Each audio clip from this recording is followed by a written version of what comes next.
Erwan Yusap, asawa ni Ann Curtis, grateful sa pagiging independent ng kanyang anak na si Dalia Amelie.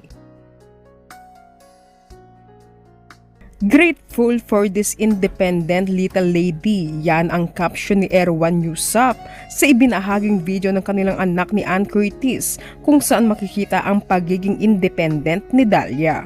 Sa naturang video, makikitang mag-isang nakaupo si Dalia habang kumakain sa airport. Ipinakita sa video ang pagiging independent ni Dalia sa murang edad. Kahit iniwan muna siya ng kanyang Papa Erwan ng sandali, nanatili siyang kalmado at hindi nag-alala.